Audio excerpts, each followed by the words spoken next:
Hello everybody, welcome back to the Daily Vivaldi Edit with me, Adrian Chandler, Artistic Director of La Serenissima. As many of you know, we're doing this to raise awareness and a bit of cash, hopefully, for our musicians who've lost all their work due to COVID. So please dig deep and donate something to this worthy cause. Otherwise, there'll be lots of musicians who won't be able to be musicians anymore. Anyway, today's concerto is a rather odd concerto. It's the Concerto in C major RV 175, a concerto that was booted out of the RV catalogue and then was allowed back in. But more on that later. The source, the sole surviving source, which I have a paper copy of here, survives in, there's the title page, survives in Vienna, in the National Library in Vienna. Now, it survives, as you can see, as a set of parts. There's a violino principale part, which is the violoncello part. There's violin 1 part. There are 2 violin 2 parts, alto viola part. And then, interestingly, there is an organo part, as for organ, as the name suggests, and a violoncello part. Now, this is an early work, no doubt about it. If you look at collections like Opus 3, even some Albinoni, early collections of Albinoni, you will often find that the cello has a much more florid role to play than that of the organo or the cembalo, the harpsichord. This seems to be quite common. In this concerto, however, the roles seem to be somewhat reversed, which is slightly confusing. If you look here at the opening, there's the organo part, which moves by step with sort of scale-like passages. The cello part is much simplified. In fact, I would go so far as to say that the cello plays vastly second fiddle to that of the organ part. I do wonder whether there was some bizarre Venetian practice where this kind of thing went on. We are supposed to be playing a Magnificat by Lotti later this year in Venice. Well, if that happens, we'll see. But if you have a look at the opening movement of the Magnificat, look what happens to the organo part is here, and the cellos have a catch-all term of violoni. So here we go.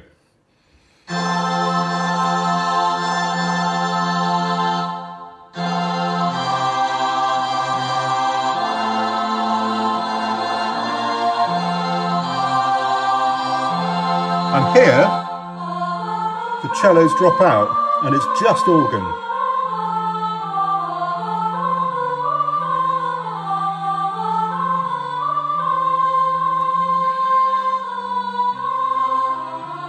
Back in briefly, and then out again. It doesn't even play when the violins play, necessarily. So, more violins, and a fuller sort of texture, but still no cellos.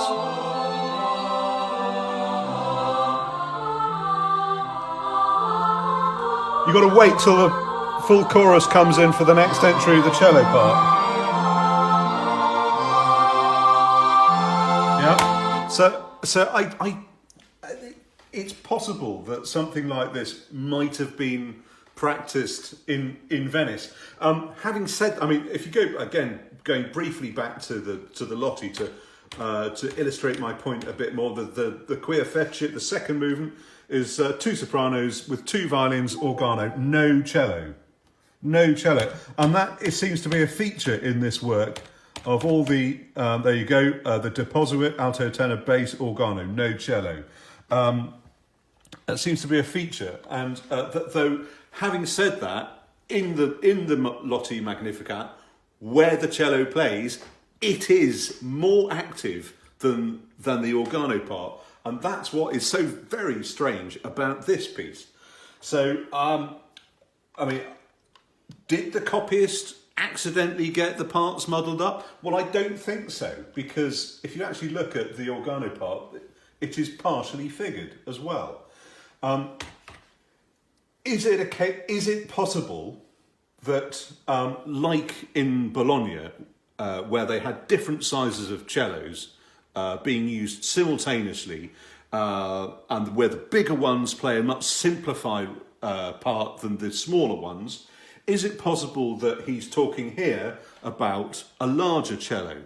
Again, that would be slightly strange as well, because in the solos, if you only have to look at the second page, in the solos, it's still playing along. Or does it mean that, I mean, it is conceivable that he intended there to be a small cello with the organo part and a larger sort of instrument playing what is termed violoncello. It's a bit of a can of worms. To get back to the music, as I say, the authenticity has been doubted, but it's been allowed back into the catalogue. Myself, I have no doubt whatsoever that this is by Vivaldi. Have a look at the beginning.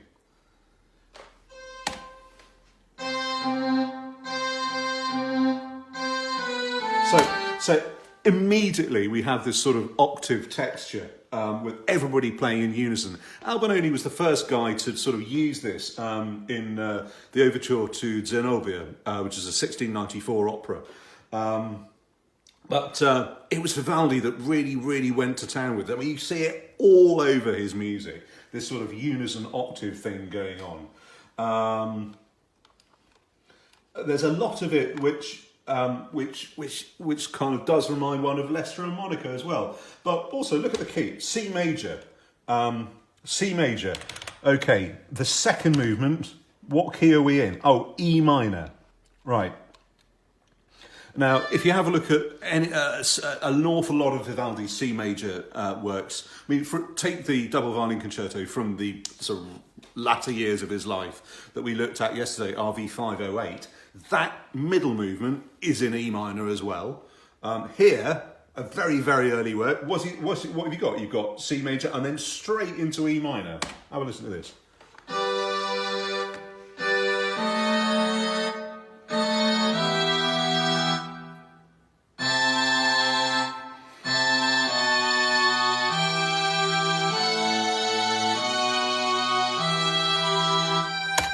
Just to stop a minute there, the work, that viola part there is incredibly like the viola parts that one finds in Composer X in Vivaldi's personal collection in Turin.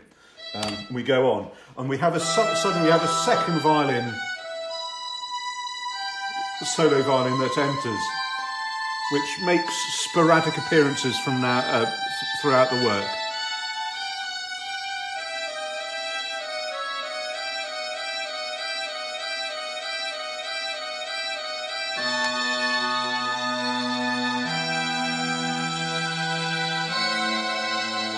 Again, that's very much like Composer X.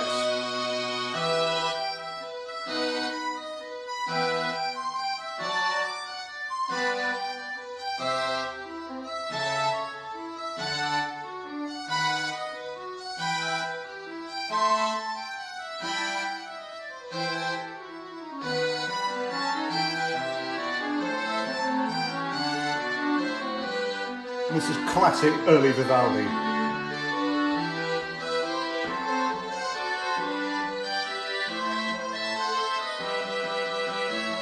And look at those leaping octaves in the bass. Can only be by him. So that gives you the flavour of what it's all about. And then you get another adagio, followed by an allegro. Again, I mean, it's a beautiful ending to this adagio. Here we go.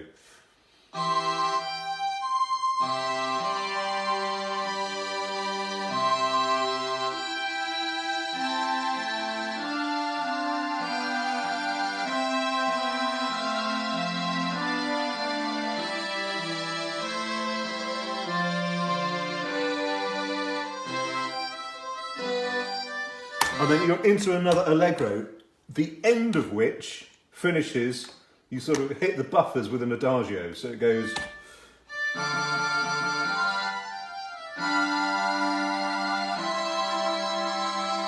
And this adagio is almost reminiscent of the adagio after the fugue in the early F major concerto RV 293.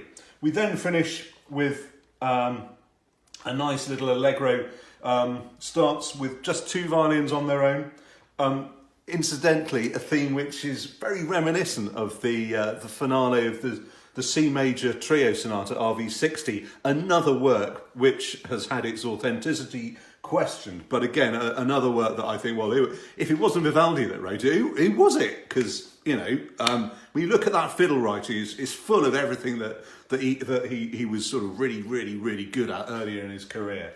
It's a really good piece, and you get a really nice, hold on, let's go tempo.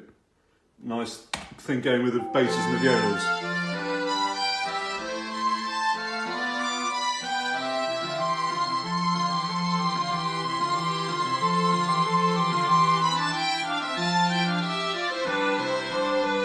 There you go. And if you need something else to clinch it for you, then what's very interesting is at the end,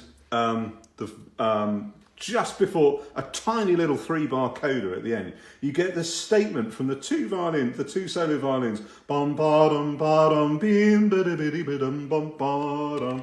If you go back to the very first movement, what do you in andante this time? Bum ba dum ba dum dee da da da da da da.